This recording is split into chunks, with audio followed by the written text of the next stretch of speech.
Hello kids, welcome to my channel. तो आज मैं क्या आपको बताने जा रही हूँ अपने इस चैनल में एनिमल बिहेवियर के बारे में बताने जा रही हूँ। और किस चैप्टर का बताने जा रही हूँ? डू यू रिमेम्बर हम लास्ट वीडियो में किस चैप्टर की बात कर रहे थे? द एनिमल वर्ल्ड के बारे में हम लोग पढ़ रहे थे। ठीक है, और एनिमल वर्ल्ड में हम लोगों ने क्या पढ़ा था लास्ट वीडियो में? Animals that live in groups. तो वो एनिमल जो कि ग्रुप में रहते हैं उनके बारे में हम लोग ने पढ़ा था। और आज इस वीडियो में मैं क्या शेयर करने जा रही हूँ आप लोग के साथ? Animal behaviour. उनका बिहेवियर कैसा होता है। अभी तक तो हमने देखा कि कौन कौन एनिमल्स ग्रुप में रहना पसंद करते हैं और कौन कौन एनिमल्स अलोन रहना पसंद करते हैं। अब इसमें हम क्या सीखेंगे? एनिमल बिहेवियर के बारे में। So let's start. Some animals are friendly while others are extremely shy. तो कुछ एनिमल्स होते हैं वो बहुत ही फ्रेंडली होते हैं, वो ईज़िली फ्रेंड्स बना लेते हैं। और कुछ जो एनिमल्स होते हैं वो बहुत ही शाई होते हैं, बहुत हेजिटेट करते हैं फ्रेंडशिप करने में।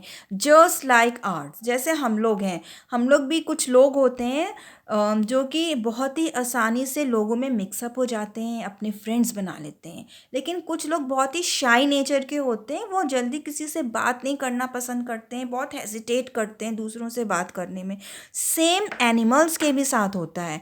ये भी क्या करते हैं, जल्दी ये कुछ एनिमल्स में भी ये चीज़ बिहेवियर होता है कि कुछ एनिमल्स वो फ्रेंड्स बना लेते हैं जल्दी और कुछ एनिमल्स शाई होते हैं। So some animals are friendly while others are extremely शाई।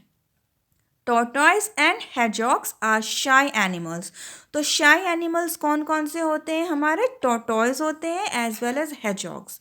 ये जो होते हैं वो शाई एनिमल्स के कैटेगरी में आते हैं। If we touch a tortoise, it will withdraw its neck into its shell. अब अगर आप लोग ने टॉर्टॉइस को देखा होगा, अगर रियल में नहीं देखा होगा तो किसी पिक्चर में देखा होगा, तो टॉर्टॉइस का जो फेस होता है वो शेल से बाहर निकला होता है, इजंट इट?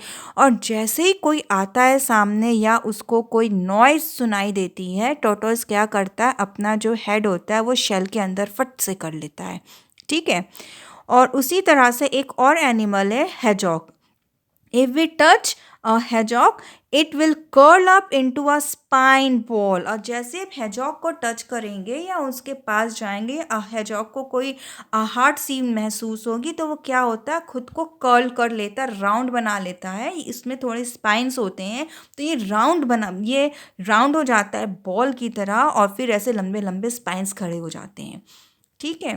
तो all these comes under the category of shy animals. Dogs and cats may take time to become friendly, but they are not shy and make ideal pets. अब डॉग एंड कैट्स होते हैं, ये क्या होते हैं, ये शाई नहीं होते हैं, they are not shy animals. ये फ्रेंड्स बना लेते हैं अपने, लेकिन ये दूसरों को अपने फ्रेंड्स बना लेते हैं, लेकिन कुछ समय बाद। एकदम से फ्रेंड नहीं बना लेते हैं, थोड़ा समय लगता है, लेकिन ये फ्रेंड बना लेते हैं easily. Now monkeys, cows, tame elephants, hens, turkeys, ducks, geese, pigeons, sparrows and crows are also friendly. So all these animals ये सब भी friendly होते हैं. A friendly animal comes forward and accepts food from us and allows us to pat it. अब जो friendly animals होते हैं, अगर हम उनको खाना देते हैं तो वो क्या होते हैं, ईजिली हमारे पास आते हैं और हमसे वो खाने को एक्सेप्ट करते हैं। और अगर हम उनको पैट करेंगे तो वो ईजिली अपने ऊपर पैटिंग करवाएंगे। However, one should be careful while trying to touch a new animal as it may scratch or bite. लेकिन इसमें ये भी लिखा है, लेकिन अगर अगर ह्यूमन बींग्स किसी एनिमल को अपना फ्रेंड बनाने की कोशिश कर रहे हैं, उनको वो फूड दे रहे हैं और वो चाहते हैं कि वो उसको पैट करें, तो उन्हें बहुत ही केयरफुल होना चाहिए कि ऐसा ना हो कि एनिमल्स उन्हें काट ले या उन्हें स्क्रैच कर ले। तो इस चीज़ का ह्यूमन बींग्स को बहुत ही ध्यान देना चाहिए। Rabbits and squirrels are very cautious creatures. और रैबिट एंड स्क्वायरल्स होते हैं, ये बहुत ही अलर्ट टाइप के क्रीचर होते हैं, बहुत ही अलर्ट रहते हैं ये. They make friends only when they are sure that they will not be harmed. अब ये तभी अपने फ्रेंड्स बनाते हैं कि जब वो एश्योर हो जाए, एकदम एंश्योर हो जाए कि हाँ अब हमें इनसे कोई नुकसान नहीं है, इस पर्सन से हमें कोई नुकसान नहीं पहुंचेगा, तब वो उन्हें फ्रेंड्स बनाते हैं. Most of the friendly animals have been tamed by humans as pets और डोमेस्टिक एनिमल्स. और बहुत से जो फ्रेंडली एनिमल्स होते हैं उसको जो ह्यूमन बींग्स है उन्हें वो ट्रेंड करते हैं एज अ पेट. कुछ को वो पेट्स बना लेते हैं और कुछ को वो डोमेस्टिक एनिमल्स बना लेते हैं. All right, now next topic is animals help each other. अब कुछ ऐसे भी एनिमल्स होते हैं जो कि एक दूसरे की हेल्प करते हैं. And how they help each other, now let's read it. Animals often help each other. Animals क्या करते हैं, एक दूसरे की हेल्प करते हैं. Birds like cattle egrets sit on the back of cattle such as cows and buffaloes and feed on the flies and insects found on the bodies of these animals. अब क्या होता है, काउज और बेफलो की जो body होती है ना, इसमें छोटे छोटे इंसेक्ट्स पाए जाते हैं, या इंसेक्ट्स या फ्लाइज छोटी छोटी होती हैं, ठीक है, इनकी बॉडी में. अब कुछ बर्ड हैं, जैसे एक बर्ड है कैटल अर्गेट्स. अब ये बर्ड आप यहाँ देख रहे हैं, अब ये क्या करती हैं बर्ड, ये इनकी बॉडी में बैठ जाती हैं और इनको हार्म नहीं पहुंचाएंगी. कॉ बफेलो को ये हार्म नहीं पहुंचाती हैं. इनकी बॉडी में बैठ के इनकी बॉडी में जो फ्लाइज होते हैं, जो इंसेक्ट्स होते हैं, उसको वो खा लेती हैं. तो इस तरह से जो है कैटल अर्गट जो होती हैं, बर्ड जो होती हैं, ये इनकी हेल्प कर रही हैं, कॉ बफेलो की ये हेल्प कर रही होती हैं. So these birds are helpful. When these birds sense danger, they fly off, in turn giving warning signals to other animals. अब जैसे ही इन बर्ड्स को कुछ महसूस होता है कि कुछ खतरा आने वाला है सामने से, तो ये फट से उड़ जाती हैं. तो जब ये उड़ती हैं ना, तो ये काउ बेफेलो ये भी अलर्ट हो जाते हैं कि बर्ड उड़ी है, क्यों उड़ी है, दैट मीन्स हमारे आसपास कुछ ऐसी चीज़ है जिससे कि हमें हार्म पहुंच सकता है. तो ये काउ बेफेलो ये भी अलर्ट हो जाते हैं. Similarly monkeys sit on high trees in jungles. अब इसी तरह से मंकीज जो होते हैं वो जंगल में सबसे ऊंचे जो ट्रीज होते हैं वहाँ पे बैठ के ये क्या करते, सिग्नल्स देते हैं और एनिमल्स को फूड वहाँ से फ्रूट्स वगैरह वो थ्रो करते हैं कि वो खा लें. They drop leaves and fruits for deer and other animals. तो ये डियर और अदर एनिमल्स के लिए क्या करते हैं, लीव्स और फ्रूट्स को फेंक देते हैं कि वो उसे खा लें.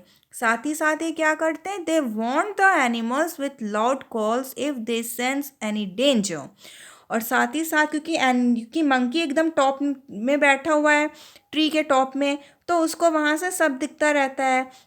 तो जैसे ही कोई प्रॉब्लम आने वाली होती है, तो क्या होता है, कोई जैसे डेंजर कुछ आने वाला होता है, वो भाप जाता है कि हाँ कुछ आ रहा है यहाँ से. तो वो लाउड साउंड में आवाज़ करने, ज़ोर ज़ोर से जो मंकी है वो आवाज़ करने लगता है. तो जितने भी एनिमल्स जो होते हैं वहाँ पे, उनको पता चल जाता है कि यहाँ पे कुछ खतरा है, कोई खतरा आने वाला है, someone is coming. Some small fish ride on top of turtles or big fish for protection or to get access of food. अब कुछ जो स्मॉल फिश होती हैं वो ज़्यादा दूर तक नहीं जा पाती, वो उनके आसपास की जो एरिया होती है वहीं पे जो उनको मिलता है वो खा लेती हैं. अब वहाँ की पे चीज़ें ख़त्म हो गई, अब वो आगे कैसे जाएंगी, उनको तो बहुत लंबा सफ़र तय करना पड़ेगा. तो वो क्या करती हैं, बिग फिश या टर्टल के ऊपर बैठ जाती हैं. तो उनके थ्रू ये दूसरी जगह चले जाते हैं जहाँ पे इनको बहुत सारा फूड मिल सकता है खाने के लिए. Now we will move on to the next topic, who visits flowers. अब फ्लावर्स को कौन विजिट करता है, फ्लावर्स से कौन मिलने आता है, ठीक है. हमारे घर में तो हमसे मिलने गेस्ट आते हैं, लेकिन फ्लावर से भी कोई मिलने आता है. Do you imagine, do you think कौन आता है फ्लावर्स से मिलने के लिए, हाँ. तो insects such as bees and butterflies and even some birds visit flowers. तो flowers के कौन कौन फ्रेंड्स हैं, इंसेक्ट्स, बीज, बटरफ्लाइज, बर्ड्स, ये सारे लोग जो होते हैं वो फ्लावर से मिलने आते हैं. ओके, अब ये फ्लावर से मिलने आते हैं तो ये क्या करते हैं. Now let's read it. They come to the flowers for nectar which is sweet and is food for them. तो ये फ्लावर के पास क्यों आते हैं? ये नेक्टर के लिए आते हैं. नेक्टर क्या होता है? ये फ्लावर का एक जूस होता है, उसको नेक्टर बोलते हैं, जो कि बहुत ही स्वीट होता है, और इसी नेक्टर के लिए वो आते हैं फ्लावर के पास. The colour, shape and smell of flowers help to attract insects. अब जो फ्लावर का जो कलर होता है, शेप होता है, स्मेल होती है, तो ये इंसेक्ट्स को अट्रैक्ट करती है अपने पास आने के लिए. As these insects suck the nectar, और फिर ये इंसेक्ट्स क्या करते हैं? नेक्टर को सक करते हैं. Some pollen grains from the flowers get stuck on their bodies. अब फ्लावर में क्या होता है? पॉलन ग्रेन्स होती हैं, ठीक है, और वो जो होती हैं इंसेक्ट के बॉडी में स्टक हो जाती हैं. These grains get carried to other flowers and enable pollination. और फिर यही जो पॉलन ग्रेन्स होती हैं, जब ये जो इंसेक्ट दूसरे फ्लावर पे जाके बैठता है तो उनके बॉडी से वो पॉलन ग्रेन निकल के उस फ्लावर में चली जाती है, जिससे कि उस फ्लावर में फिर ये एंड एनेबल पॉलिनेशन, जो कि पॉलिनेशन होने में हेल्प करता है. यानी कि एक जगह से दूसरी जगह हमारा पॉलन ग्रेन्स का ट्रांसफ़र हो गया. All right. बीज लिव्स इन हाइव. अब बीज कहाँ रहती हैं? हाइव में रहती हैं. बीज के घर को हम क्या बोलेंगे? Hive. They use their long thin tube-like mouth called proboscis to suck nectar from flowers. अब बीज भी क्या करती हैं? नेक्टर को सक करती हैं, लेकिन किसके थ्रू सक करती हैं? प्रोबोसिस के थ्रू सक करती हैं. They store the nectar in their stomachs where it is later turned into honey. अब जब ये जब नेक्टर को लेती हैं अपने अंदर, तो ये नेक्टर को अपने स्टमक में स्टोर करती हैं. जब वो नेक्टर स्टमक में स्टोर होता है तो कुछ दिनों के बाद वो जो नेक्टर है वो किस में टर्न हो जाता है? हनी में. Isn't it? हनी हमें कहाँ से मिलता है? बीज से मिलता है. Isn't it? तो जब बीज जो है नेक्टर को सक करती हैं तो उस नेक्टर उनके स्टमक में जाता है, और स्टमक में कुछ दिनों के बाद नेक्टर टर्न हो जाता है हनी में. Then this honey is deposited into cells in a hive and sealed by the wax produced by the bee's body. अब उसके बाद क्या होता है? ये जो बी हैं वो हनी को, जो कि उनके स्टमक में हनी बन गया है, उसको ये बाहर निकाल के क्या करते हैं? जो हाइव है उसमें डाल देते हैं, और फिर हाइव को सील कर देते हैं वैक्स से. और वैक्स कहाँ से आता है? बीज की बॉडी से वैक्स मिलता है. तो ये अपनी बॉडी से वैक्स को सीक्रेट करके वहाँ पे वो सील कर देते हैं हाइव को. The honey is stored in their hives for later use. और बाद में वो उस हनी को यूज़ कर सकती हैं बीज. नेक्स्ट है beekeeping. Next point is beekeeping. सम पीपल keep bees to collect honey and other products like wax. This practice of beekeeping is called apiculture. अब apiculture क्या होता है? apiculture मतलब कि कुछ लोग होते हैं वो बीज को वो रखते हैं, जैसे कि पेट्स को रखते हैं ना, वैसे ये बीज को रखते हैं.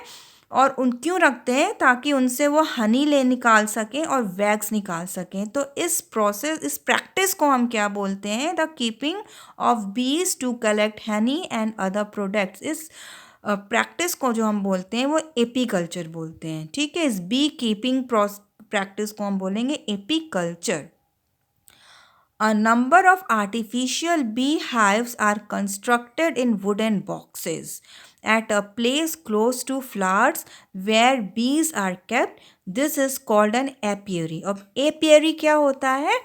कुछ लोग क्या करते हैं? आर्टिफिशियल बी हाइव बनाते हैं, और वो कहाँ पे और आर्टिफिशियल बी हाइव वो किस चीज़ का बनाते हैं? वुडन बॉक्सेस का बनाते हैं आर्टिफिशियल बी हाइव, और उसको फ्लावर्स के पास रख देते हैं. और फिर फ्लावर्स के पास रख देंगे उस आर्टिफिशियल बी हाइव को। तो इस प्रैक्टिस को हम बोल देंगे apiary. All right, now next topic is collection of honey. Collection of honey, people who, अब हनी को कैसे कलेक्ट करा जाता है। अब अगर आप बी हाइव को छुएंगे तो क्या होता है, कितनी सारी बीज आके आपको बाइट कर लेंगी, इजंट इट। लेकिन किस तरीके से हम हनी को निकालते हैं, बीज को भगा करके हनी को निकालेंगे किस तरीके से। तो people who collect honey cover their hands, face and body so that they do not get bitten by the bees. तो जो लोग हनी को कलेक्ट करते हैं तो वो क्या करते हैं, सबसे पहले वो अपने हैंड्स को, फेस को, अपनी बॉडी को, जितना भी एक्सपोज पार्ट होता है ना, वो सबको वो कवर कर लेते हैं, ताकि अगर बीज उन्हें बाइट करेंगी तो उसका असर उनको नहीं हो। All right, in order to collect honey, they put some smoke into the beehive। और फिर क्या करते हैं, स्मोक करते हैं, धुआं करते हैं, जिससे कि क्या होता है, बीज ठीक से उन्हें दिखता नहीं है और वो स्मोक के कारण अपने हाइव को छोड़ के वो चली जाती हैं। When the smoke from the fire drives away the bees, the hive is removed and honey is extracted. अब स्मोक की वजह से जब बीज चली जाती हैं अपनी हाइव छोड़ के, तब फिर वो हनी को वहाँ से एक्सट्रैक्ट कर लेते हैं। तो हाइव को वो वहाँ से निकाल के फिर बाद में वो हनी को एक्सट्रैक्ट कर देते हैं। So that's all for today students. तो आज मैं बस इस वीडियो में इतना ही एक्सप्लेन करूँगी आपको, और बिग ईयर्स, स्मॉल ईयर्स ये मैं अपने नेक्स्ट वीडियो में अपलोड करूँगी। So thanks for watching my video. और अगर अभी तक आपने मेरा चैनल सब्सक्राइब नहीं किया है तो इसको कर लीजिएगा, ताकि आपका कोई भी टॉपिक मिस नहीं होने पाए। So bye bye and take care, God bless you.